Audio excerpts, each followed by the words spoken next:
7:33. We have a number of items. Okay, this is being recorded, and it is available online.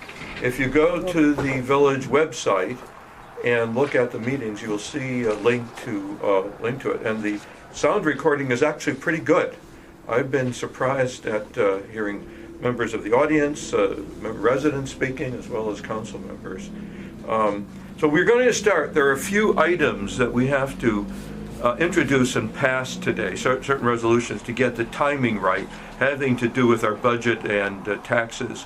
There has to be a certain amount of time between the introduction of these and final passage, and we don't do it tonight, we're not going to get it done in the fiscal year.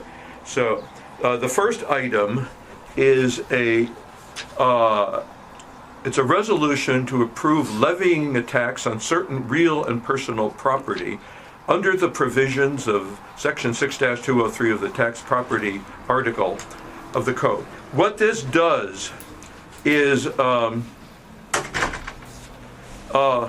we have had different tax rates for different kinds of property. Essentially, it was the business properties downstairs and everything else.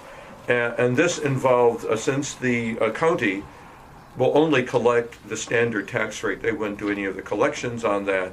And we had to do it ourselves, and it was getting to be a nuisance. And so we have amalgamated all the properties under a single tax rate. And so that's what we're changing tonight. And there is that's the same thing that I have. There's a lot of whereases, but let me just,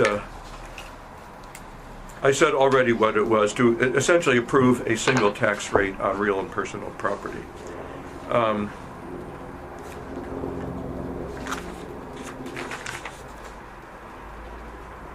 And so if this will resolve that the tax levied hereby be certified to the county council for Montgomery County, and that the Montgomery County be and hereby is authorized and directed to collect and pay over said tax to the village. Does anyone want to introduce this resolution? I make motion. Make a motion to introduce. We have a second. Any discussion of it? Okay, let's move to a vote. Vote to approve. Aye. Good. That is so passed. So Bill introduced it. Josh seconded. 4-0. The second one is to adopt the budget, which we have discussed. It's been published in the newsletter.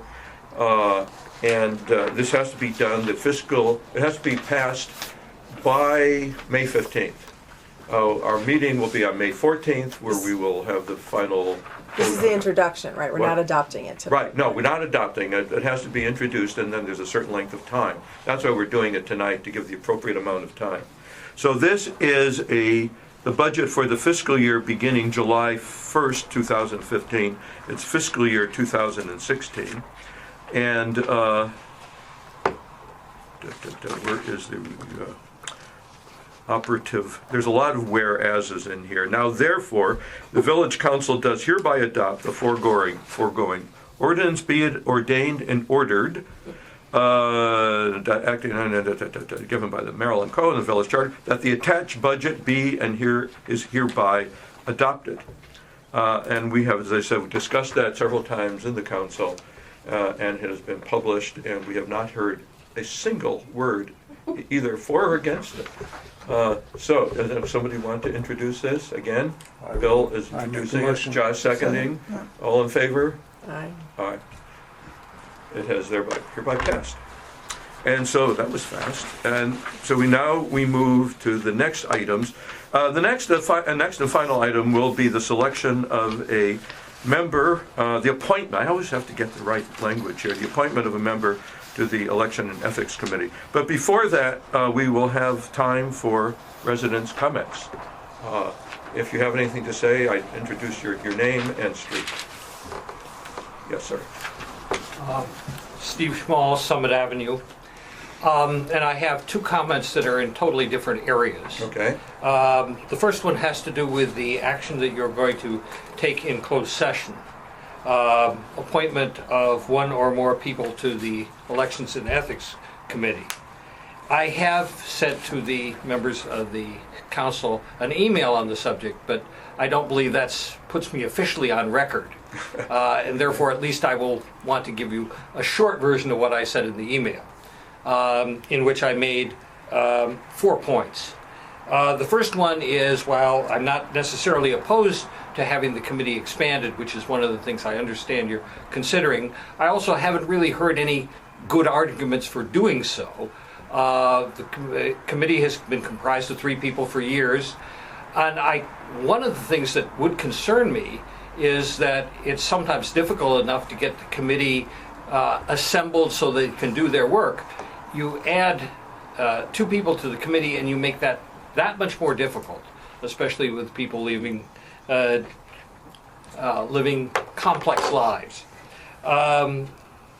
Second, and this may have been done, and you will tell me, I'm sure, if it has, it had been suggested at the earlier meeting that you get input from the 2 sitting members of the committee, because they're going to be working with whomever you appoint. I think it would be a disaster if they haven't at least had their say. That's not that they can control it. Third, and this is maybe the most important point I made, is that people who are considering appointment need to be aware, if they are not already, that they cannot do things like electioneer if they get on the committee. That's simply an absolute no-no. And the fourth thing is that people who are considering being on the committee and put their names forward might want to consider other involvement with the village, perhaps in lieu of serving on the committee. That takes care of that one. I can either stop now and take the other one up later. If anyone wants to discuss any of these points. No, that's very straightforward. Thank you. Bill, did you have? No, it's fine. Okay. You want to make a second point? The other one Second has to do issue? with the budget, and I don't want to monopolize time here. I'll go with the budget item. Okay. Yeah. Okay. I remain Steve Schmall on Summit Avenue. I have seen the budget. I haven't reviewed it carefully. There are a couple of things that concern me. First of all, on the revenue side, while I've heard the argument as to why you're trying to rationalize the 2 types of taxes, it strikes me that what is basically at stake here is loss of about $1,500 in exchange for making it administratively easier on the office. And I frankly don't think that's a very good reason. I think there was good reason to have a higher rate for businesses. It seems to comport with, I think, what other communities may do. Unless it were just out of line with other communities, I think you should maintain the 2 separate figures. Yes, do whatever is necessary to send out individual bills to the businesses. There aren't that many, and get more money. On the expenditure side, I think there needs to be perhaps more of a view, although I'm sure you've done some due diligence, into some of the contracts that we have. One in particular has to do with a variety of diverse services that are performed for the village. I had been trying to get information about what the hourly rate is that represents, to no avail. And I think since it represents anything from fairly professional work to total scut work, we may be paying too much money for that kind of service. And certainly, I think everybody on the council is interested in economics. I tend to be, people who know me, I've tended to support village budgets, even ones that may have some padding. This is one case where I think need to take a very careful view on how the monies are being spent. Thank you. On that last point, we are moving forward with more consideration, public consideration of all of our contractual work, personal contract work. Bringing it forward, listing it, and so it'll be more visible in the future. Good, thank you. Any other comment? Yes, sir, on the back. Gentleman in the rear. Richard Krajak from Bradley Lane. When the new election material went out, there was a new sentence added to absentee ballot about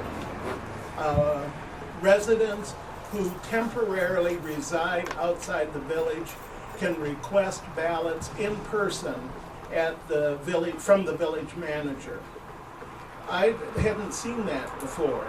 Who is that referring to? What's the We looked into that, and according to the chairman of our election committee, who may want to speak to that personally, that in the past that has been applied only to people who are in hospital or university students, and they actually couldn't think of any times that had actually been done. And so our council suggested that the whole definition of a resident and a voter needs to be updated in both the charter and the ordinance. And he has put it together some language to do that, also to make it consistent with the U.S. Constitution and as interpreted by the courts. So this whole area of who is a resident and who can be an elector and who can be a voter turns out like all of these things, you start looking more carefully and you start turning the rocks over, you find some things that have to be changed. But if the election committee wants to comment on their that interpretation, past interpretation of that, and I suggested to them that they continue this past practice of what they have done. And in the past, it is my understanding that college students who would at this time probably be taking finals would not be able to come in person, but I understand that they have in the past requested absentee ballots. This is one of the classes of people who are not physically resident at the moment. Right, but are continue to be resident of their parents' home, Yes, right? yeah. The intention is that Yeah. person, someone on their behalf could come in Yeah. person, so their parent or someone like that of that household who could come in person to get their ballot. But they Yeah. can't apply in writing like the rest of us can reply in writing, or can apply. Presumably they could. And that's what they've always done. Yeah. Yeah, So that's this what would be a they've total done. change. It said specifically that they had to present themselves to the village manager Yeah. rather than to the election committee. Anyway, it seemed inconsistent with what's been going on. That's, with yeah, that. so we have requested that the committee, the election committee, continue to do their past practice. Which is to say that the college students could write for an absentee ballot and would be sent it. I believe so. If Would there's somebody no from the election residents. committee want to comment on that? That's essentially correct. They can write and ask for it, and we will mail it directly to them, not to the person, if somebody else applies for it in their name. We'll accept that application too, but then we'll send the ballot directly to the absent person, so that we can send it back to us. For the record, that was Ted Stoddard speaking. Chairman of the election committee. Yes, Frank Carell.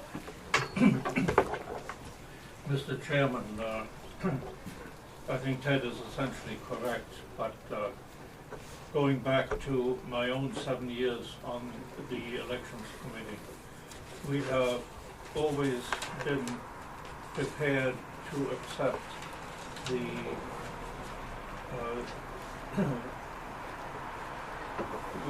we have always been prepared to accept the assurance of the parent who has come in here to request an absentee ballot for their student who's out of town. Ted doesn't recall that we have issued any such ballots. I personally think we may very well have. I'm not quite sure now what that sentence actually says, but what it is designed to do, basically, and if it says that the person has to come and go to the village manager, that is not what was intended when that sentence was written, and I certainly would be the first to ask that it be clarified. Okay. What it is intended to do is to prevent someone from calling up and saying, hey, I got 2 kids in college, give me a ballot. What we're asking for is to come in, fill out the application for whom it is, and then we will send a ballot to wherever that individual is located. Good, thank you. And that is our intent. And that is what we intend to follow unless we're directed otherwise. Right. Yeah. In fact, there has been questions raised about university students, not in Martin's Addition, but more generally around the country, about what their residences are and where they might I should also vote. say, Mr. Chairman, that one of the guidelines we have has to do with the question of domicile and residence. Right. Apparently here in Maryland, they don't seem to be able to distinguish very clearly between the two concepts. Right, that's right. During my long federal career, was able to vote in the state of New York because the state of New York specifically says that you do not gain or lose residence in the state of New York by accepting federal employment, which seemed a very sensible way of doing things. And what we have done in practical terms is that we receive an official list of registered voters for this area from the Montgomery County Elections Committee. And where there has been any kind of doubt, we have consulted that to see if the individual was eligible. Good. I think, Mr. Chairman, that we have tried to be exceedingly conscientious of this, while at the same time offering the fair opportunity of those who are entitled to vote to do so. Good. Thank you. I would like Yeah. also to just mention for Yeah. a minute something in connection with the budget as a result of what Steve Schmal had to say before. I don't quite know what Mr. Schmal is getting at, whether it's a question of some excessive salaries being paid or excessive hourly rates being paid, something having to do with possibly that these people are exceeding their authority, possibly that these people are feather bedding and all that sort of thing. I would think that it is the council that supervises the village manager and that ought to be pretty much familiar, if not with the day-to-day operation, certainly with the grand sweep of the operations. I must say I've taken as much of an interest in the affairs of the village and how they're conducted, and in all honesty, I've never lost any sleep on the subject. And I would say that a good budgeting system which examines this thing really points in the direction of the council to make that sort of thing stick if there's any kind of a problem or be able to answer it. So I'm not so sure what exactly the point is. Let me respond very briefly to that. Not only do we have oversight of the budget, we also sign the checks. And every check that I sign, and our treasurer isn't here tonight, but we've all signed checks on occasion. Very careful to look at the invoices, question the invoices, what is this for, what was that for, how many hours does this account for? I have, maybe I shouldn't say this, we're being recorded, but I have, in my mind, try to see, how could I fudge the system so that I could make away with $10,000, and I haven't figured out a way to do it. It's a pretty tight system with the numbers of checks and balances from several people signing the checks to an accountant who looks it over and presents the evidence to back it up. So it's a tight system in that regard. Can I just add something Yeah. to that? So for both Steve and Frank, the idea is that we're going to get a little bit more granularity since it is our responsibility to know more about the contracts. That should be coming soon.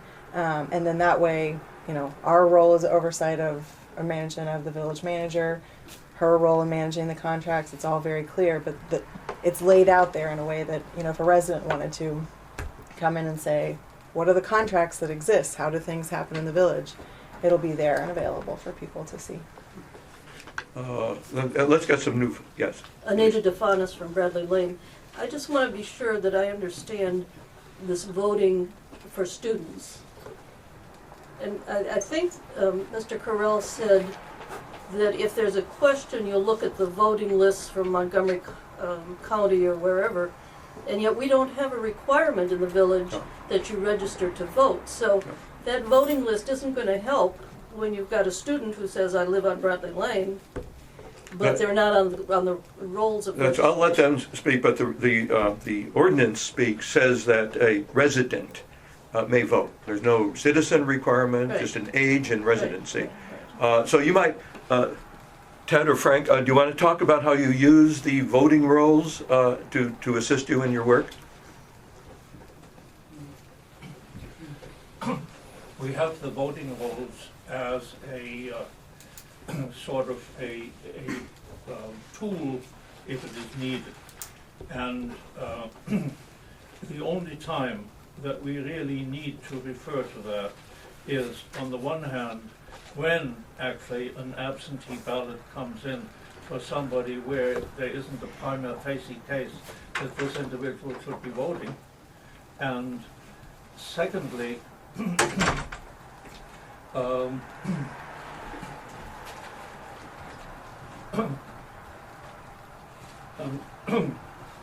and secondly, when we're actually at the table and someone comes and wants to vote and we have the village register in front of us and we cannot find that person, then we go and look in there to see that he is indeed shown as being a Montgomery County resident able to vote. Now, when the question comes up that here in Martin's Additions, non-citizens can vote, I can assure you that never ever has a foreign citizen come to the elections committee before an election and said, I want a ballot for my son or whatever it is. And quite honestly, I'm not quite sure that we would know how to deal with that without seeking additional guidance. Thank you. Yeah. So, and I just need to know, are you going to change that last sentence that's now in the absentee ballot, that appears in the website? So that you're gonna strike that last sentence that talks about non-residents having to apply in person to the village manager? Because you just said you weren't, that was not operational. And that if you'd use the same program as in the past, if college students want. Dr. Richard, I'm not sure that I've got the same thing that people are reading from. I don't What know. I'm reading from, it says, residents of Martin's Additions who temporarily reside outside of the village may also obtain an absentee ballot. Requests for such a ballot must be made in person by a member of the household. Inquiries should be directed to the Elections and Ethics Committee or village office. I don't see what's wrong with that. Okay, it's changed from what was on the website. Well, The website I'm is afraid different. I'm not very technically adept. I haven't read the website. Okay. All I So know will is the what I website read be in front of changed me. then? Maybe So that's this it. is also the newsletter, which is on the website. I'm sorry, Seth, I can't hear. My fault. You're reading from the newsletter, which is posted to the website. If there's information that differs from that, I appreciate you bringing it to our attention, and we'll make sure that they coincide. Thanks. But this was the direction we gave, this was our intent, and this is the procedure we intend to follow. Good, thank you. Yes. Sorry, Steve Charn from Raymond Street. And not to belabor the point of the contracts, but a couple weeks ago, there was, I can't hear, sorry. a couple weeks ago at one of the meetings on the contracts, there was a number mentioned of about 30 or so material contracts, I think, which is greater than $10,000 annually. But there wasn't a whole lot of information on those contracts. I wonder if it might benefit everybody if, when you guys get into the granularity that Tiffany mentioned, if that could be part of the public budget. And maybe it's $5,000 or $10,000, whatever the annual number is, but that way it's very clear, line item contractor, personal service contractor, whatever the professional service contractor, whatever the line item is, The more detail, the more transparency, I think is the better. I wasn't here for Steve Schmall's question, but he can clarify it. But I know that a lot of people have questions about where the money's being spent in real granularity. What's published to the community doesn't have that. Right. There are 30-some contracts, they're not over $10,000. Some of them are much smaller, like the maintenance for the copying machine, things of that sort. Yeah, we'll pick a number that's material. Right, If it's right. 5% of the village budget, Right. which would be $13,000. Right. But there are that many contracts, many of them quite small. And it was hard to find any that were really much over $10,000, very few. Okay, yeah, go, Josh, please. This subject of the contracts comes up now and then, and the council's moving forward to find that out. But also, there is the Maryland Freedom of Information Act. Google it. It's plain language there. And I don't know an individual's rights to specifics because proprietary information would be excluded. But that's an avenue that's also open to residents. Yes, I thought. Paula, did you have your hand To up? petition them, you mean to petition the village to? Not petition, just write a letter saying in accordance with the freedom of, I do this for a living, but in a different context. The letters are really simple. In accordance with the Freedom of Information Act, well, please provide the following, A, B, C, D.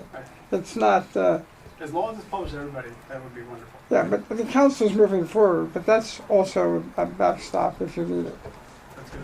Yeah. Okay, yeah, Paul, No, identifier. And sorry to belabor the a question about the college you identify students voting. Identify, Paula okay. Goldberga on Bradley Lane.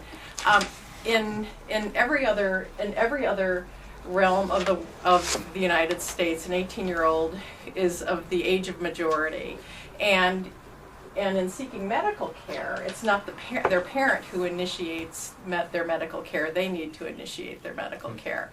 So I was wondering if it might be a feasible, or it might be feasible, or might be a possibility that any 18-year-old who is at college could do an online application for an absentee ballot and identify their household and then scan it and just send it back to the village office without having their parents involved. Just a question. It's, Thank you. I would say it's a possibility for the future, as we are developing, our website is constantly under development. Any other issues? Yes. I see on the... Name and street. Sorry, Hannah Corell, Turner Lane. I see that there is still discussion about this election and appointment for the Village Election and Ethics Committee. And that it will be done in a closed session. Now, to run for the council, the candidates have to give out a statement about their personal interest, what they're doing, to even get in the running. I don't quite understand why somebody who is supposed to help with free and fair elections have to be discussed in a closed session and the public never even get to know who they are. Thank you. The names, I'll give you the reason for that. The Public Meeting Act of Maryland provides 14 reasons for, or possibilities for closing a meeting. The first one is for the appointment, employment, evaluation of appointees and employees. So that is the very first item. But it doesn't say we have to. It doesn't say we have to. I do not question the council's right to discuss, Yeah. to appoint. I just think the public should know who these people are that Oh. you discuss. Well, And let me that go we through should- that. We should be told what their qualifications Well, are. the public should know the names and should see their statements. They should not, I don't think they should be treated differently from No. candidates for the council. Yeah, I'm one of the. Well, we have several of the candidates right here tonight. I'm happy to have everything Yeah. discussed, but it feels that it would be we're not elected, right? The No, members of the- you're appointed. They're appointed. Let me, go ahead. Stand up. What's that? Make them stand up. Yeah, do any of the candidates here tonight, why don't you stand up and we'll identify you? Just 2 tonight. Okay, we have Paula Goldberg. Oh, 3, I didn't see you in the back. So we have, thank you. And as we get into. I don't yeah, even know how many candidates now. 5, I'll write them off. There are 5 candidates: Steve Trauern, Paula Goldberg, Naira Hack, Natalie Strauss-Welly, Chris Cole, and Molly Rule. And several other people have put their names forward and then withdrew when they saw what the schedules were and their own schedules. I want to thank Ted Stoddard, the chairman of the committee, for sending out a very useful, I'm going to use this in the future, list of the activities and what's being done. Because people always ask, what do you have to do? I say you have to count votes, you have to schedule, but he provided a very nice rundown of the kind of the schedule of activities. Little history on this. In the past, we have had great difficulty finding a single person. And we would call up people, everyone we know, could you do it, could you volunteer, could you be on it? And finally, we would find somebody who would say, yes, I'll do it, and say, great, you're it.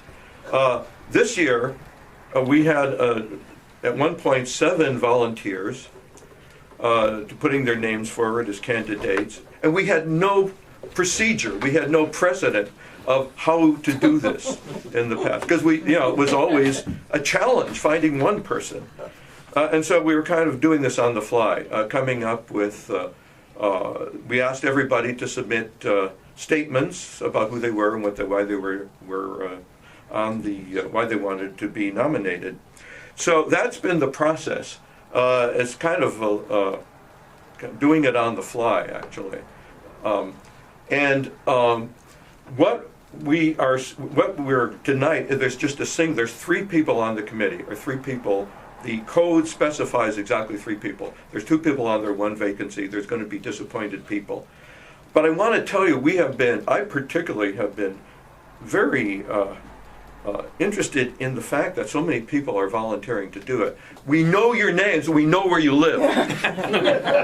So if you don't get appointed tonight, there is something in the future for you. Yes? I just have a question. Yeah. Linda Kirsten on Turner Lane. We've lived here since 1986, and I must admit I'm not the most tuned in to what the council's agenda is, but I've noticed that we've had 2 of these closed sessions in the last month, and I can't remember how many there have been before that. Is this a new? Is this a trend? No, it's happening all the time. All the time? Yeah, whenever we discuss personnel issues and other, yeah. But how many times previously have? Once a year. At least once a year. Once a year. Um, sometimes more. I mean, it just. Well, You got to stand up, identify yourself. Transparency, I think, is what we're getting at here. What, stand, Transparency. yeah. What's done behind closed doors that Well, most of us don't know about. The reason for closed door, as I say, there are these various exclusions where you can go when you close a meeting. And it's the only one that I can think of that we've ever used is discussion of personnel issues. You can do it for negotiating strategy, to get legal advice, for a number of other purposes. We haven't answered a real question, which is why are we closing this meeting tonight? I think because we'll be discussing individual candidates, and that it's in the exclusion is written in there for that purpose. Yeah, go on, stand up, identify. Sally Mayer, Turner Lane. I thought that what the exclusion that you read had something to do with salary. There's no salary here. No, it's the appointment of candidates. It specifically and so says. even though so this is still called personnel, since we. Yeah, well, let me read you what It's a different. the code says. So the first one. Right. Subject to the provisions of subsection such that a public body may meet in closed session or adjourn an open session to a closed session to discuss the employment, assignment, promotion, discipline, demotion, compensation, removal, resignation, or performance evaluations of appointees. So let me just skip through that. The appointment of appointees. That's Was the this done for previous, I remember Noel and Molly. Was that done in? No, as I've said before, we've never had this situation before. Of more than one person to be appointed to this committee. So, you know, we found I hate to use the phrase, but we found a warm body, and they were the person. Yeah, please stand up. Chris Cole, Right. Shepherd Street. As one of the people who has thrown her hat in the ring for appointment to the committee, I guess I have a slightly different view that is consistent with the Public Meeting Act that you raised. I think, yes, it's a good idea that the community should know who the people are who have expressed an interest in it, and if they want to know about their background. I mean, I don't care if you want to, you know, put on the website the little paragraph that we were all asked to write. But I do think, you know, the Public Meeting Act, just like the Federal Sunshine Act, exists for a reason. And anytime you're talking about anything related to personnel, whether it's appointment or an actual employee, you need to have a free and frank, candid discussion. And there can be a chilling effect on that, on the individuals who have the appointment power. So this, you kind of have to balance the need for transparency against the need for an honest and open discussion about, you know, who should be appointed to these positions. Right. And an appointed position is not the same thing as an elected position, where there obviously is a need for, you know, more discussion, like the candidates forum that's going to be held in a few weeks. That's different. Appointed positions are always different.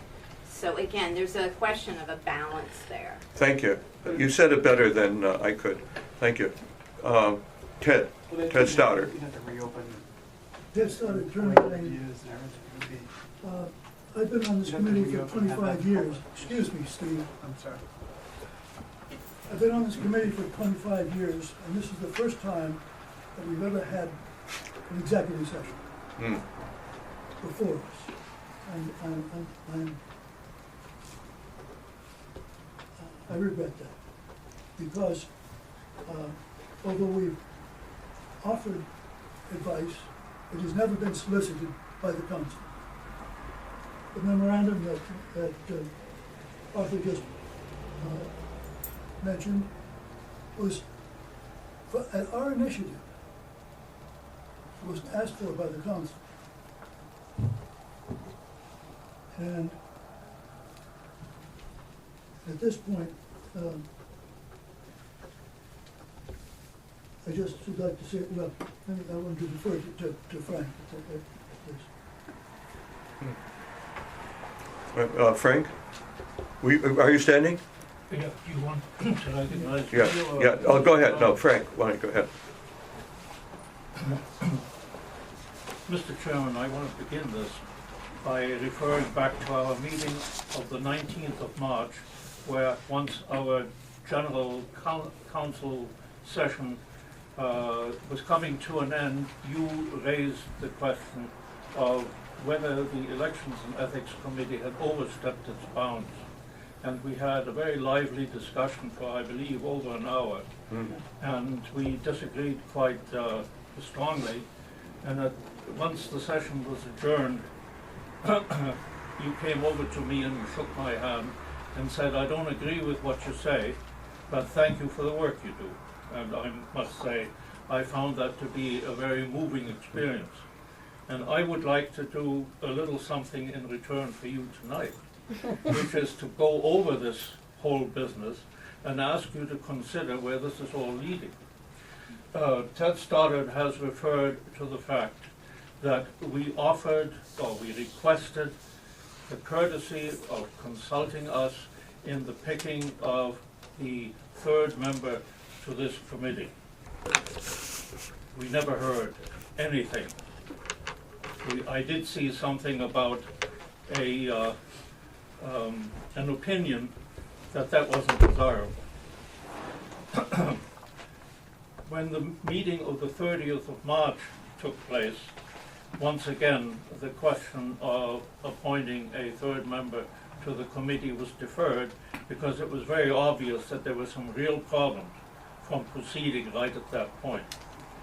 And on the 30th of March, once again, I think it was on the 29th of March, we said, do what you will, but we would appreciate being consulted.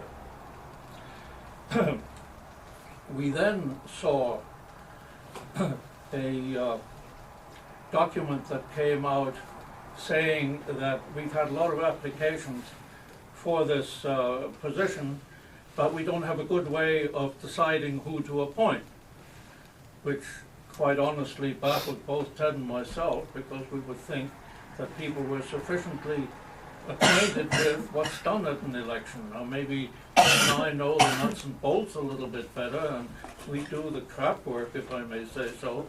But let's face it, this isn't anything that's done in secret. In fact, it's done way out in the light of day. And after being once again overlooked, we drafted something that we sent to you and the council members and to the candidates, pointing out what we did and what we thought were the absolute requirements and the desired requirements for filling this job. Nothing had ever gone from the council that we knew that described what was wanted here, because according to your own statement, you said you didn't have any way of deciding. So it was we who furnished that information. I don't know to what extent any of the candidates or any one of the council members read it. I do know that we had one message addressed to me that said, withdraw my name from consultation because I'll be traveling. Which of course made me wonder how come that the volunteering had happened in the first place, and then it turned out that you got direct notice of someone else who was traveling, which once again made me ask the question, who's volunteering here, and why do they then pull back after they volunteered? Again, we've asked to be consulted, and quite honestly, where we stand at this point, one almost gets to think of the radio program I listened to as a boy when I first came to this country called It Pays to Be Ignorant. That was one of my favorites. Yeah. And if you remember, there was the fellow, right, when he was asked what he did, he said, well, I was an electrician in a bakery and I put currants in the buns. And I get the feeling that this whole conversation here, this whole process between ourselves on the committee who've been doing this work and yourselves on the council and whoever is applying for this membership in this very sought after committee, it's like that kind of a thing. Now, we went one step further. And in our email of March 29th, which began with, hello Arthur, I've read your email inviting applications, nominations for the vacancy of the Elections and Ethics Committee. We said that in this connection we trust you and fellow council members will consult us veteran committee members regarding possible applications and talking about the whole elections, and it was in full swing and what have you. And then came this paragraph. Taking all that into account, I would like to take this occasion to nominate Molly Rule of Delfield Street to become a member of the committee. As you may recall, Molly Rule served on the committee last year when we had a record turnout of voters, and I might add an exceedingly exciting election. Her role on election day, as well as her full participation in all the preceding donkey work leading to the successful election, was helpful in the extreme. She has agreed to serve once again if appointed, and both Ted and I would be delighted to work with her again. Now that's a recommendation, Right. and if I may say so, it's a recommendation that's based on some kind of a standard. We were able to determine some kind of a standard. Now, I haven't heard from any of the other applicants for this job, and therefore we weren't really able to do much. And since this was all held closely by the council, nothing more has happened. I'm not saying that there aren't qualified applicants. I don't know, but this is all being done in a fog, and that's not really what this village is about. I mean, if I may just read a quick thing here before I sit down and let somebody else have a chance to talk. I'm looking at the resolution that passed those ordinances that you refer to. That the Code of Ordinances is generally intended to represent a formalized set of protocols, rules and standards that reflect that reflect existing protocols, rules and standards within the village, and by which the residents of the village desire to live. Harmony, peace, good neighborliness, and all of the treasured attributes of living in our community will be preserved and enhanced by conformance with the standards set forth in these ordinances.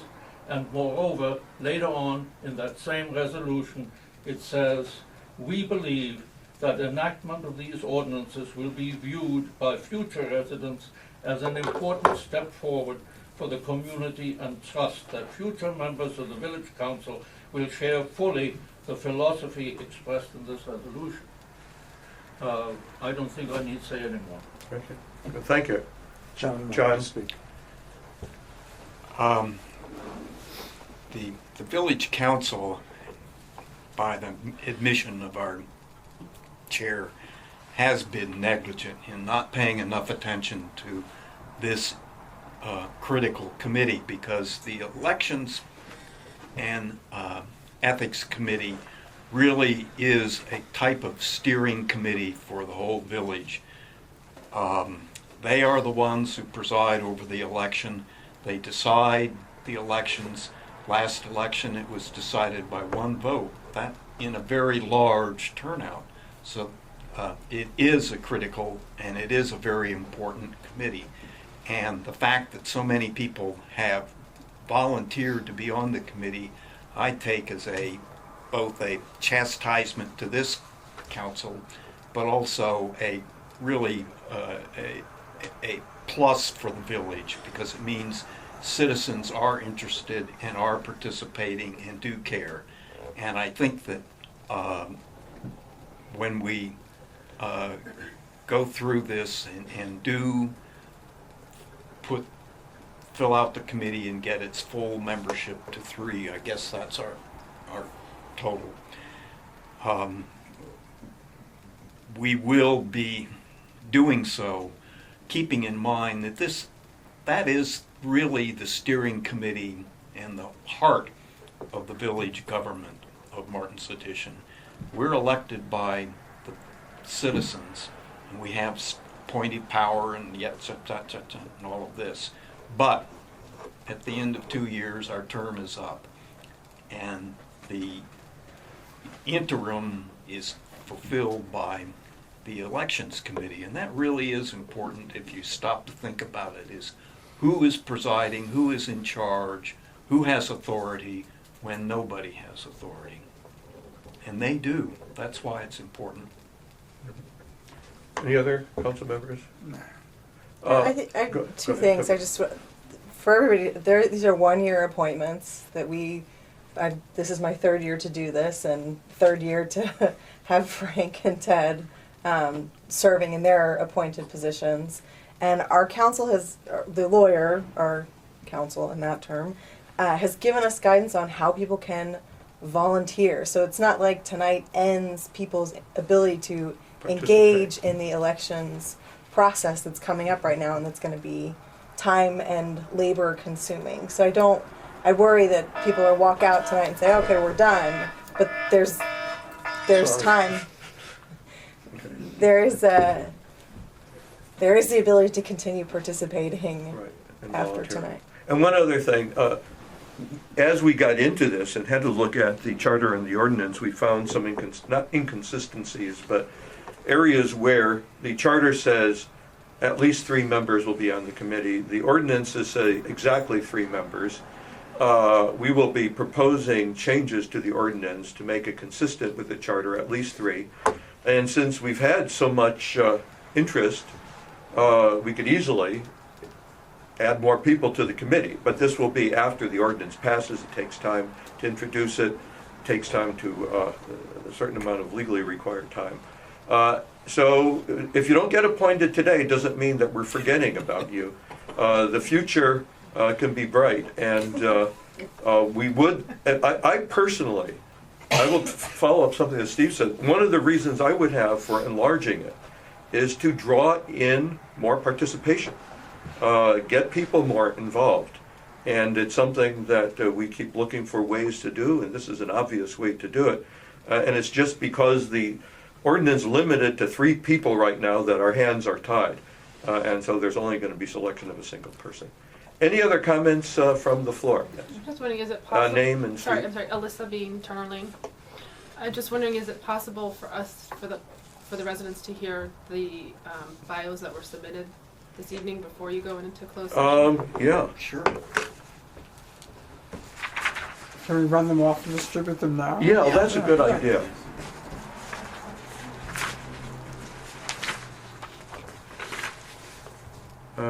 Here. I don't have packs. Did she send one? I didn't see one. Okay. Yeah, we'll distribute them. This is one of the things that I find really encouraging, is that a lot of very experienced and thoughtful people who are volunteering. One more, Steve. Steve Trauern of Raymond Street. While the copy machine is running, I want to make a comment about the memo that Ted and Frank put together, which is very detailed and very helpful on the elections.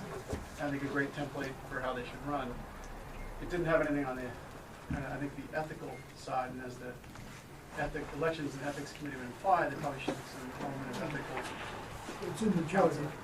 But that's my comment. There was a comment that was made at the bottom that for desired requirements, which I understand is just a suggestion, but it limited it to the suggestions were former council members, former or current members of other committees, the tree committee and so forth, court committees. And for a committee that is assembled to facilitate democratic elections and ethical standards, it would seem contrary to that principle to eliminate or eliminate 98% of the people in the village. And I think of the current candidates, well, I could be wrong, somebody please correct me. I think I'm the only one that doesn't fit that description, so it's still like hopefully that's not the case. I think everybody might be just a surface. Okay. But that would seem to me if you're really trying to increase participation in this village, this is why I'm getting involved. I want to help, because I want to help stimulate discussion and stimulate participation for all residents, not just a handful of residents who've been doing this for 20, 25 years and served a long time, but to get fresh perspective, fresh sets of eyes, fresh ideas. You don't want to exclude everybody out of the gate. In order to do that, it would just seem unorthodox, to be fair. Mr. Chairman, Okay. if I may respond to that. Yeah. The reason why there's been no mention with regard to ethics is because at the 19th of March meeting, as I recall it, you specifically said that you wanted to examine the whole question of ethics and what role the committee should be playing in that. And since our immediate job, and in fact the only job we've got left at this point, is to run this damn election for the next 4 weeks and 3 days, we weren't going to wring our hands about what you should do or should not do about ethics. And as far as desired qualifications, That's what they were, desired. It didn't say nobody else is eligible. In fact, I have to apologize to this group here because I forgot part of what I was going to say before. And I plead old age and approaching senility. But I was going to continue to say that if for some reason you wanted an alternate candidate for filling this position, we had a suggestion, and it came from the one statement that we had the privilege of seeing from the assembled applicants. And that statement came from Chris Cole, who described in very great detail her background as a trial lawyer for somebody who has dealt with difficult decisions for a long time and who has expressed a readiness to us personally to help with whatever can be done to participate fully in this. And we'd be damn fools if we were to ignore a form like that. Right. You presumably have received these essays. We have no idea what they say, and obviously you don't intend to share them with us. Well, here they come. Here they come. Let me say, Frank, Getting to the basic heart of the matter, we're trying to find a person to join this committee and participate in what's going to happen in the next 4 weeks and 3 days before this election ends, and just like Cinderella, we fade away. Right.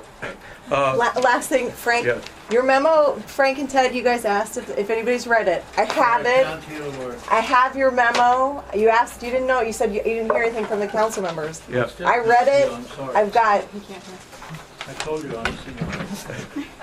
Frank, you asked, and Ted, you asked if any of the council members had read, even thought about, considered your memo. I have a hard copy of it here with me, with my notes on it. So, although it wasn't, I didn't respond to it, it's here. It's part of every consideration that I will have tonight. And I think we owed Frank and I Ted. don't know where your copy came from. I have one that is, maybe it's your printer or something, but I have one here which I can shuffle around and find, which was very, very easy to read. No, She has it. I She has printed it. I It's printed just- it from she my has it. email. Frank, Ted, I wanted to say, I thought you should have been consulted. And I thought you were going to be consulted. For the record. Their memo was provided the information. Okay, as I said before, we have plans to amend the ordinance to allow more members on the committee. Arthur's going to Yeah. introduce a What? change that will be change. discussed. Yes, A that will be proposed change introduced. That will be introduced. Any more thank you. Thanks for running it off. Any more comments from the floor? No? Okay, then it is time to move into closed session. I'm wondering, could we go out there and do this? Why not? And let everyone sit where you are, and we'll come back and, okay, stay where you are, Except If for you those want who are to, if leaving. you want except for those who are leaving. No, that's not an option. Turn that off. Once you're here, You're stuck. You have to